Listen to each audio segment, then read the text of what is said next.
Tahun 2025 akan mengubah pendakian di Gunung Everest selamanya. Dari aturan baru yang mengejutkan, hingga Sherpa yang mogok, sampai harga izin yang begitu tinggi. Bahkan para jutawan pun mengernyit. Everest sedang memasuki era yang benar-benar baru. Dan entah Anda seorang pendaki, pemimpi, atau sekedar orang yang terpesona oleh apa yang rela dipertaruhkan manusia demi menyentuh langit, musim pendakian tahun ini mungkin menjadi yang terakhir yang bahkan masih menyerupai Everest yang kita kira kita kenal. Seperti biasa, penonton disarankan untuk bijak menonton. Jika Anda ingin mencapai puncak Everest di masa lalu, beginilah biasanya caranya. Anda mendarat di Kathmandu, terbang ke Lukla, berjalan kaki ke base camp melewati desa-desa Himalaya yang menakjubkan, dan menghabiskan berminggu-minggu naik turun antara camp-camp di ketinggian, membiarkan paru-paru Anda beradaptasi. Anda beristirahat, beradaptasi, dan menunggu. Dan ketika angin mereda dan langit terbuka, Anda mulai mendaki menuju puncak dunia. Tapi di tahun 2025, rencana lama itu benar-benar hancur. Anda harus menghadapi segunung peraturan baru untuk mencapai puncak Everest musim ini. Beberapa dimaksudkan untuk melindungi gunung, beberapa untuk melindungi para pendaki, dan beberapa, tergantung siapa yang Anda tanya, untuk melindungi perekonomian. Masalah paling mendesak Everest saat ini adalah kelebihan populasi. Everest telah menjadi terlalu berbahaya, terlalu ramai, dan terlalu mengeksploitasi komunitas Sherpa setempat. Pada tahun 2024, 388 izin dikeluarkan untuk calon pendaki, yang semuanya datang bersama pemandu atau Sherpa mereka. Menempatkan hampir 1.000 orang di gunung, jumlah yang terus membebani lingkungan maupun kondisi keselamatan. Keramaian, selain meningkatkan risiko longsoran salju dan tumpukan sampah yang tertinggal di lereng, telah memberikan tekanan besar pada pengalaman di Everest. Oleh karena itu, pemerintah Nepal dalam upaya mengatasi kekhawatiran yang semakin besar tentang keselamatan, kerusakan lingkungan, dan tantangan ekonomi lokal, telah memperkenalkan selangkaian regulasi baru yang tegas untuk mengubah pengalaman pendakian Everest pada tahun 2025 dan seterusnya. Yang pertama dan paling signifikan adalah kenaikan biaya izin yang sangat drastis. Mulai 1 September 2025, biaya untuk mendaki Everest selama musim gugur akan naik dari $11.000 menjadi $15.000 per orang. Itu kenaikan sebesar 36%. Pemerintah Nepal mengatakan kenaikan ini sudah lama seharusnya dilakukan. Dengan Menteri Pariwisata Badri Prasad menjelaskan, kami menghadapi tantangan untuk menyelamatkan pegunungan di saat negara-negara kaya sedang bersaing dalam pembangunan fisik. Meskipun Nepal telah mengeluarkan izin pendakian Everest sejak tahun 1950-an, ini adalah kenaikan harga besar pertama dalam lebih dari 1 dekade. Kenaikan biaya ini merupakan bagian dari upaya Nepal untuk menyeimbangkan pendapatan pariwisata dengan pelestarian lingkungan. Bagi banyak komunitas Nepal, pegunungan ini memiliki makna spiritual. Banyak penduduk setempat menganggap gunung-gunung seperti Everest dan Annapurna sebagai dewa, dan sering menghadap ke arah mereka saat berdoa. Jadi, tanggung jawab Nepal untuk melindungi keajaiban alam ini dari potensi dampak negatif akibat meningkatnya pariwisata bukan hanya soal lingkungan atau ekonomi, tapi juga bersifat spiritual. Tapi itu baru awal dari perubahan-perubahan yang ada. Mungkin peraturan baru yang paling kontroversial adalah ini. Sekarang, kamu tidak bisa mendaki sendirian lagi. Menurut Kathmandu Post, pemerintah Nepal sekarang sepenuhnya melarang ekspedisi solo di gunung manapun yang tingginya lebih dari 26.000 kaki termasuk Everest. Selama bertahun-tahun, pendakian solo adalah hal yang diinginkan oleh para pendaki terbaik di dunia. Itu adalah pencapaian individu tertinggi, tapi juga sangat berisiko. Karena pada ketinggian seperti itu, pendakian solo benar-benar berarti Anda memasang titik pengaman sendiri dan memasang tali sendiri melintasi celah-celah es yang menganga tanpa ada orang lain yang memeriksa ulang pekerjaan Anda. Anda membuat keputusan hidup atau mati dengan otak yang kekurangan oksigen, sementara jari-jari Anda mulai mati rasa karena radang dingin. Ketika badai tiba-tiba datang dan Anda meringkuk sendirian di tenda pada ketinggian 28.000 kaki dengan kain tenda berkibar hebat di tengah angin bersuhu minus 40 derajat, tidak ada rekan tim yang membantu Anda menahannya. Jika Anda terpeleset di punggungan yang licin, tidak ada siapapun yang akan menangkap Anda. Ketika hipotermia mulai menyerang dan pikiran Anda menjadi sangat kacau, tidak ada rekan yang mengenali gejalanya dan memaksa Anda untuk turun. Setiap ons perlengkapan yang Anda bawa, setiap keputusan rute yang Anda ambil, setiap momen penderitaan, semuanya menjadi tanggung jawab Anda sendiri. Itulah yang membuat upaya pendakian Everest secara solo begitu mengesankan. Dan sekarang, tantangan itu sedang dihapuskan melalui peraturan. Peraturan baru menyatakan bahwa setiap pendaki sekarang harus didampingi oleh seorang pemandu asal Nepal. dengan rasio minimal 1 pemandu untuk setiap 2 pendaki. Sebenarnya ini bukan aturan baru. Larangan ini pertama kali diperkenalkan pada tahun 2017. Tetapi selama bertahun-tahun, penegakannya tidak konsisten. Dengan dokumen yang tepat atau dalam beberapa kasus melalui kesepakatan diam-diam dengan perusahaan ekspedisi, para pendaki masih menemukan cara untuk melakukannya sendiri. Jadi, apa yang terjadi? Ya, ada sesuatu yang memaksa pemerintah untuk mengambil sikap yang jauh lebih tegas. Sedikit menyimpang dari kekacauan ini, kalau kamu mau cerita-cerita mentah dan tanpa sensor yang tidak bisa kami tampilkan di sini, ayo gabung ke komunitas ekstrim di Patreon. Sampai jumpa di sisi ekstrim yang sebenarnya. Pada tahun 2023, 478 pendaki diberikan izin untuk mencoba mencapai puncak Gunung Everest. Salah satu dari mereka adalah Szilárd Suhada, seorang pendaki berusia 40 tahun dari Hungaria. Szilárd adalah salah satu pendaki gunung berketinggian tinggi asal Hungaria yang paling berprestasi. Selama dekade sebelumnya, ia berhasil mencapai puncak Broad Peak, K2, dan Lhotse tanpa menggunakan oksigen botolan atau dukungan Sherpa pribadi. Reputasinya dibangun bukan karena kecepatan atau aksi nekat, tetapi karena komitmen tenangnya terhadap apa yang disebut para pendaki sebagai mendaki secara murni, yaitu mendaki tanpa bantuan buatan dan dengan rasa hormat penuh terhadap gunung serta bahayanya. Dan pada tahun 2023, Szilárd akhirnya mengarahkan perhatiannya ke Everest. Ekspedisi pada tahun 2023 ini dimaksudkan untuk menjadi bagian terakhir dari warisan itu. Jika berhasil, Suhada akan menjadi orang Hungaria pertama yang mendaki Everest dengan gaya ini. Ini adalah sesuatu yang kurang dari 200 orang dalam sejarah pernah capai, dan itu pun dengan alasan yang kuat. Ini sangat berbahaya.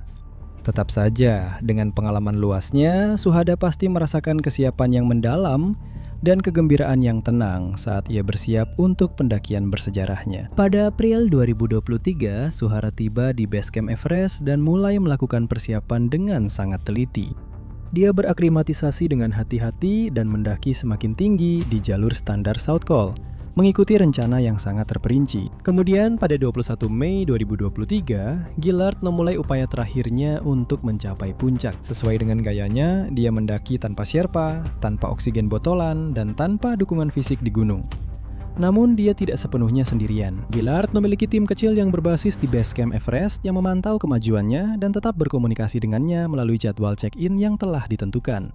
Dia juga membawa perangkat pelacak GPS yang memungkinkan tim untuk mengikuti pergerakannya. Pada pagi hari tanggal 24 Mei, dia terakhir kali terlihat sedang beristirahat di sebuah tempat yang disebut balkon, sekitar 27.600 kaki di atas permukaan laut. Lokasi ini berada jauh di zona kematian, di mana kadar oksigen sangat rendah, sehingga tubuh manusia benar-benar terasa seperti sedang sekarat. Dalam kondisi seperti ini, bahkan pendaki paling berpengalaman pun bisa terjebak longsoran salju, mengalami penyakit ketinggian, atau sekedar melakukan kesalahan ketika otak mereka hanya bekerja dengan sepertiga oksigen yang biasa didapatkan. Pengambilan keputusan Anda jadi terganggu. Jari tangan dan kaki Anda mulai membeku. Setiap tarikan nafas adalah perjuangan. Sekarang bayangkan menghadapi itu sendirian, persis seperti yang dialami Szilárd. Yang mungkin membuat segalanya semakin buruk adalah cuacanya. Akhir Mei adalah saat cuaca di Everest mulai menjadi sangat tidak terduga. Musim pramonsun yang memungkinkan pendakian ke puncak mulai berganti dengan musim monsun penuh, membawa salju lebat, angin kencang, dan kondisi yang berubah dengan cepat. Pemandu lokal Sherpa sangat mengenal masa transisi ini karena mereka telah melihatnya merenggut nyawa tahun demi tahun. Pada hari yang sama, pendaki lain melaporkan melihatnya lagi. Kali ini di dekat Hillary Step, hanya 112 kaki vertikal di bawah puncak. Para saksi mencatat bahwa dia bergerak sangat lambat dan tampak benar-benar kelelahan. Namun dia masih berdiri tegak dan terus maju. Dia hampir mencapai tujuannya ketika tiba-tiba dan tanpa peringatan, pelacak satelit Szilárd berhenti mengirimkan sinyal. Tim pendukungnya kehilangan semua kontak dengannya, dan di radio yang terdengar hanyalah keheningan. Pada hari berikutnya, 25 Mei, sebuah drone dan beberapa pendaki melihat sesuatu yang tampak seperti tubuh tak bergerak tergeletak di dekat tempat yang sama. Meskipun tidak ada yang memiliki bukti, diyakini bahwa itu adalah Szilárd. Apakah dia masih hidup pada saat itu? Apakah dia masih sadar, menyadari bahwa bantuan mungkin akan datang? Ataukah dia mulai kehilangan kesadaran di antara momen kebingungan dan keheningan? Apakah dia menunggu dan berharap seseorang akan muncul dari kabut putih itu? Atau apakah dia sudah menyerah hanya beberapa langkah dari puncak yang telah ia persiapkan seumur hidupnya untuk dicapai? Tidak ada yang tahu. Tim penyelamat segera dikirim untuk mencarinya, tetapi cuaca buruk dan lokasi membuat misi menjadi sulit. Saat mereka mencapai area tersebut, Gillard sudah menghilang. Beberapa ahli percaya Shillard mungkin terjebak dalam salah satu perubahan cuaca muson yang tiba-tiba dan mungkin terkubur oleh salju lebat yang tak terduga atau kehilangan orientasi dalam kondisi whiteout ketika jarak pandang turun menjadi 0 dalam hitungan menit. Siapa yang tahu? Yang kita tahu adalah Shillard, tanpa pemandu lokal yang memahami pola musiman ini, berada di Everest benar-benar sendirian. Tim penyelamat memanggil namanya dan mencari dengan panik di tengah salju yang berputar. Tetapi tidak ada respons terhadap panggilan mereka dan tidak ada tanda-tanda pergerakan. Setelah beberapa kali mencoba dan kondisi yang semakin berbahaya, dengan cuaca yang memburuk setiap jamnya, tim penyelamat tidak punya pilihan selain kembali. Pada tanggal 27 Mei, ketika semua harapan telah habis dan tidak ada pilihan lain, pencarian secara resmi dihentikan. Gillard Zuhara secara resmi dinyatakan hilang dan diduga telah meninggal dunia. Tentu saja, tidak ada yang benar-benar tahu apa yang terjadi pada Gillard di saat-saat terakhirnya. Namun masih ada pertanyaan yang tersisa. Jika dia mendaki dengan menggunakan oksigen tambahan atau ditemani oleh seorang Sherpa, mungkinkah tragedi ini bisa dicegah? Apakah pendekatan yang berbeda atau penegakan peraturan pendakian yang lebih ketat bisa mengubah hasilnya? Meskipun otoritas Nepal tidak pernah secara terbuka menyebut kasus Suhada secara langsung, peristiwa seperti hilangnya Suhada jelas memengaruhi keputusan mereka. Pada tahun 2025, mereka mengambil langkah tegas untuk memberlakukan larangan ketat terhadap ekspedisi solo ke Everest. Pemandu menjadi wajib bagi setiap pendaki. Bagi mereka, kisah-kisah seperti milik Shillard telah membuktikan bahwa risikonya sudah tidak sepadan lagi. Seperti yang dijelaskan oleh Arati Nopani, Direktur di Departemen Pariwisata, pemerintah telah mewajibkan pemandu untuk memastikan keselamatan pendaki di gunung. Dan begitu saja, era pendaki Everest solo telah berakhir. Tapi itu bukan satu-satunya yang dilakukan pihak berwenang untuk memastikan keselamatan para pendaki. Dalam protokol keselamatan baru, semua pendaki sekarang diwajibkan membawa perangkat pelacak satelit canggih selama pendakian mereka. Persyaratan ini merupakan pengembangan dari chip pelacak kontroversial yang diperkenalkan pada tahun 2024, namun dengan peningkatan besar. Perangkat baru ini yang harganya sekitar $500 masing-masing bukan sekadar pelacak GPS. Perangkat ini berupa unit kecil yang tangguh yang tidak hanya melacak lokasi pendaki secara waktu nyata, tetapi juga memantau tanda-tanda vital seperti detak jantung, suhu tubuh, dan kadar oksigen dalam darah. Perangkat-perangkat ini mengirimkan data tersebut kembali ke base camp dan tim penyelamat melalui sinyal satelit, bahkan ketika tidak ada jaringan seluler. Jika perangkat mendeteksi pembacaan yang tidak normal, seperti penurunan kadar oksigen atau perubahan suhu tubuh yang ekstrim, perangkat tersebut dapat secara otomatis memberi peringatan kepada tim penyelamat.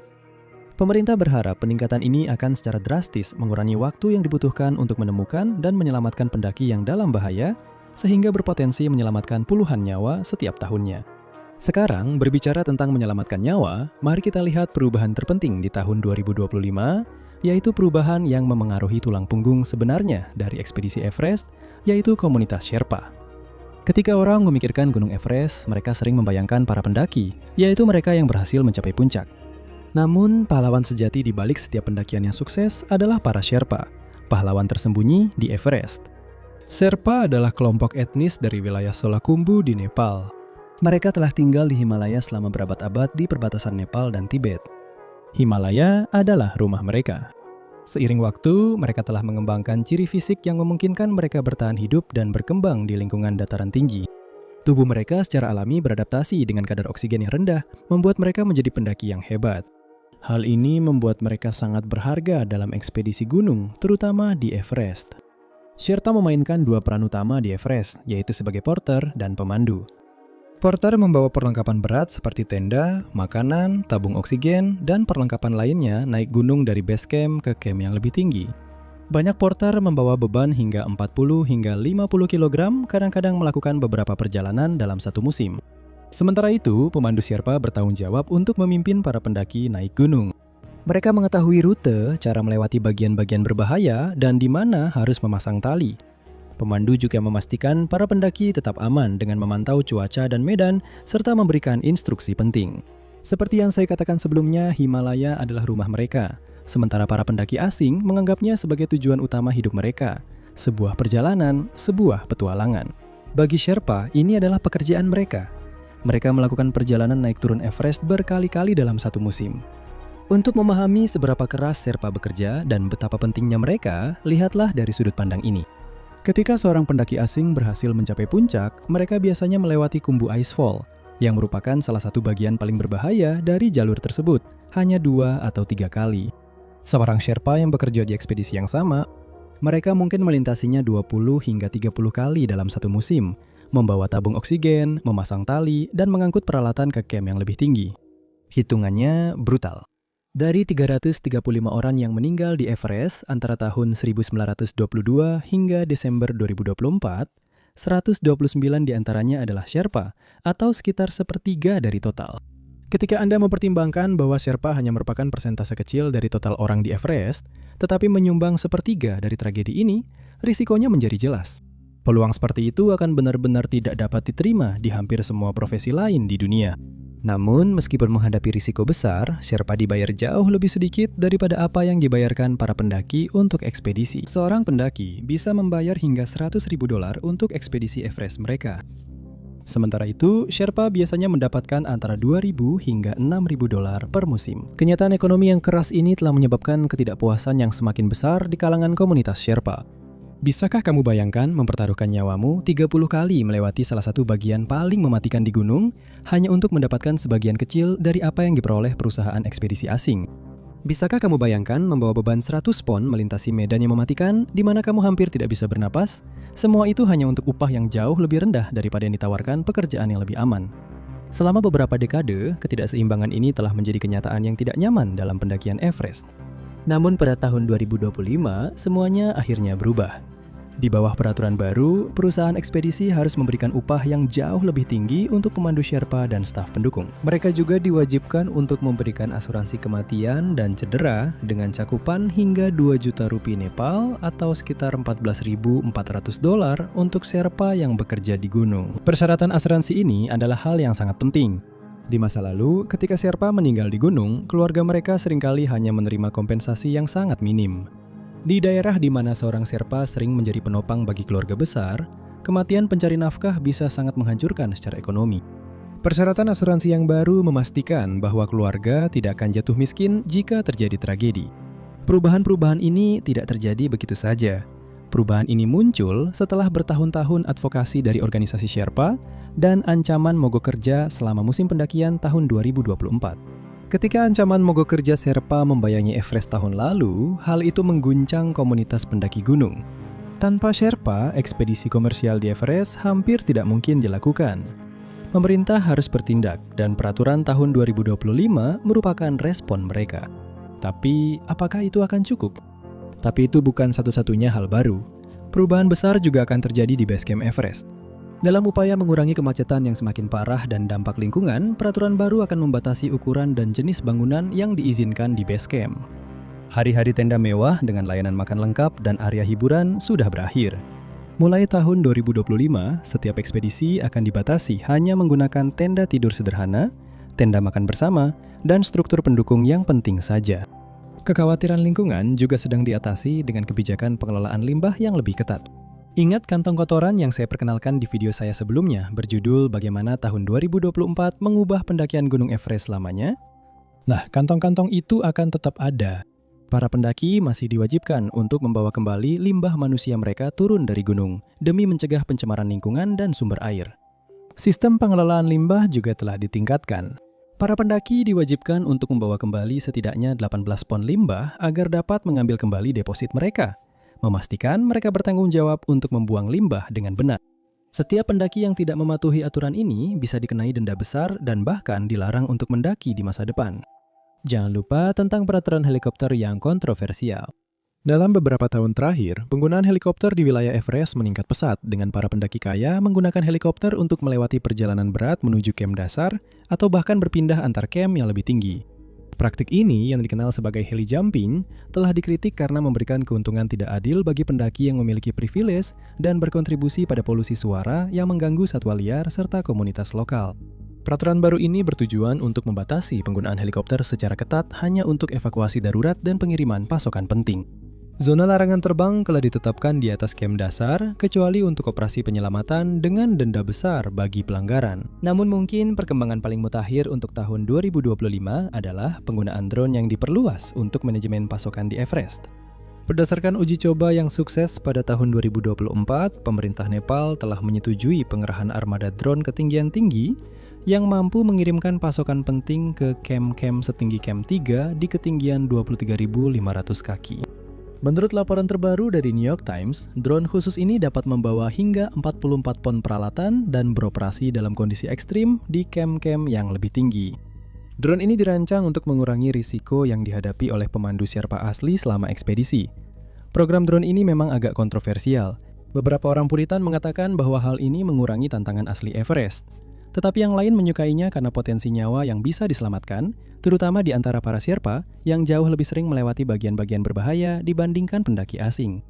Dalam pengujian selama musim 2024, drone-drone ini berhasil mengantarkan tabung oksigen, perlengkapan medis, dan makanan ke Kem 2 di ketinggian 21.000 kaki. Pada musim 2025, program ini akan diperluas karena pengiriman drone secara rutin perlahan-lahan menjadi bagian standar dari logistik Everest. Tapi bukan hanya drone dan regulasi yang mengubah wajah Everest, infrastruktur juga demikian. Sebuah jalan baru sekarang menghubungkan Kathmandu lebih langsung ke wilayah Khumbu, secara signifikan mengurangi waktu yang dibutuhkan untuk mencapai titik awal pendakian Everest. Jalan tersebut merupakan perubahan besar dalam cara orang mengalami perjalanan ke Everest. Secara tradisional, petualangan dimulai dengan penerbangan yang menegangkan ke Lukla. Dari sana, para pendaki biasanya menghabiskan sekitar 10 hari secara bertahap menuju base camp. Sebuah perjalanan yang memungkinkan aklimatisasi yang tepat dan menyelami budaya lokal. Jalan ini benar-benar menghilangkan semua itu. Perjalanannya sekarang seperti ini. 12 jam dari Kathmandu ke Saleri dengan bus umum, lalu dari Saleri ke Tamdanda dengan jeep, kemudian dilanjutkan dengan berjalan kaki selama 6 jam untuk mencapai Lukla. Ini telah memangkas waktu perjalanan dari pendakian selama seminggu menjadi perjalanan yang bisa diselesaikan hanya dalam 2 hari. Jalan ini selesai dibangun pada akhir tahun 2024 dan saat ini sedang digunakan oleh penduduk setempat maupun para pendaki. Meskipun akses yang lebih baik ini disambut baik oleh sebagian orang, terutama penduduk setempat yang kini memiliki akses lebih baik ke layanan kesehatan dan pasar, yang lain khawatir bahwa hal ini akan menyebabkan keramaian yang lebih besar dan komersialisasi lebih lanjut di wilayah tersebut. Namun, saya meragukannya dengan adanya peraturan dan harga izin baru. Terlepas dari semua perubahan ini, tantangan mendasar Gunung Everest tetap ada. Ketinggian ekstrim yang dapat dengan cepat mengakhiri nyawa pendaki, dingin yang sangat menusuk hingga membekukan kulit yang terbuka dalam hitungan menit, dan badai mendadak yang ganas yang muncul tanpa peringatan. Regulasi sebanyak apapun tidak dapat menaklukkan kekuatan alam mematikan ini. Jadi, meskipun regulasi dan teknologi baru mungkin mengubah cara orang menghadapi Everest, hal itu tidak secara mendasar mengubah apa yang membuat gunung tersebut menjadi tantangan yang begitu berat. Gunung itu tetap menjadi ujian ketahanan, tekad, dan pertimbangan manusia yang hanya sedikit orang yang akan pernah mengalaminya. Saat kita menantikan musim pendakian tahun 2025 dan tahun-tahun berikutnya, satu pertanyaan besar muncul. Apakah perubahan-perubahan ini akan membuat Everest menjadi lebih aman? Kita akan segera mengetahuinya. Ingin mendukung channel ini? Bergabunglah untuk mendapatkan keuntungan eksklusif. Terima kasih sudah menonton dan sampai jumpa di video berikutnya. Tetap berani dan hiduplah dengan keberanian.